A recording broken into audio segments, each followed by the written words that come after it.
Assalamualaikum warahmatullahi wabarakatuh. Izin memperkenalkan diri, nama saya Friska Wulandari dengan NPM 1911090241. Ujian komprehensif Tauhid atau Ilmu Kalam dan Akhlak. Dosen penguji Rizky Gunawan MPDI. Saya dari kelompok 8. Materi yang akan saya sampaikan adalah tentang Tauhid atau Ilmu Kalam dan Akhlak. Yang pertama, pengertian Tauhid. Tauhid adalah bentuk kepercayaan kepada Tuhan Yang Maha Esa dengan mengesakan Tuhan dan tidak ada sekutu baginya. Selanjutnya, pengertian ilmu kalam. Ilmu yang membicarakan bagaimana penetapan kepercayaan-kepercayaan agama dengan bukti yang yakin. Ilmu kalam juga disebut ilmu yang membahas soal-soal keimanan. Akhlak berasal dari bahasa Arab dari kata khuluq yang berarti tingkah laku, tabiat atau peragaan. Secara istilah, akhlak yaitu sifat yang dimiliki seseorang, telah melekat dan biasanya akan mencerminkan dari perilaku orang tersebut. Dasar-dasar tauhid atau ilmu kalam yang pertama Al-Quran. Di antaranya, yang menciptakan langit dan bumi dan apa yang ada antara keduanya dalam 6 masa.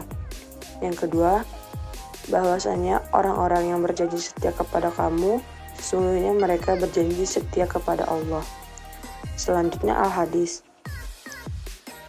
Al-Hadis adalah pemikiran manusia dalam hal ini baik berupa pemikiran umat Islam sendiri ataupun pemikiran luar umat Islam. Yang kedua, insting manusia. Secara instiktif, manusia selalu ingin bertuhan. Sejarah perkembangan dan alirannya.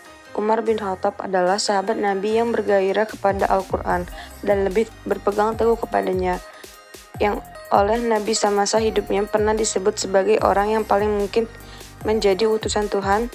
Seandainya Nabi sendiri bukan Rasul yang terakhir, Khalifah kedua ini oleh mayoritas umat Islam disepakati sebagai orang beriman yang paling berhasil. Namun, keadaan gemilang masa Umar itu tidak berlangsung lama. Akhlak dalam ajaran Islam yang menjadi dasar-dasar akhlak adalah berupa Al-Quran dan Sunnah Nabi Muhammad SAW. Baik dan buruk dalam akhlak Islam ukurannya adalah baik dan buruk menurut kedua sumber itu, bukan baik dan buruk menurut ukuran manusia. Sebab jika ukurannya adalah manusia, maka baik dan buruk itu bisa berbeda-beda. Macam-macam akhlak. Yang pertama, akhlak terhadap Allah. Kedua, akhlak terhadap Rasulullah. Ketiga, akhlak terhadap diri sendiri dalam kurung individual. Keempat, akhlak terhadap masyarakat dalam kurung sosial.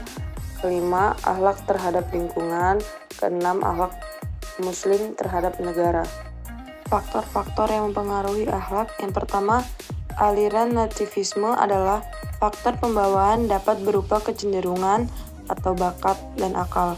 Kedua, aliran empirisme adalah faktor dari luar yaitu lingkungan sosial termasuk pembinaan dengan pendidikan yang diberikan. Yang ketiga, aliran konvergensi adalah faktor yang mempengaruhi pembentukan akhlak seseorang adalah faktor internal yaitu pembawaan seseorang dan disertai dengan faktor eksternal yaitu pembinaan, pendidikan, dan interaksi dalam lingkungan sosial. Sekian video penjelasan dari saya akhiri. Wassalamualaikum warahmatullahi wabarakatuh.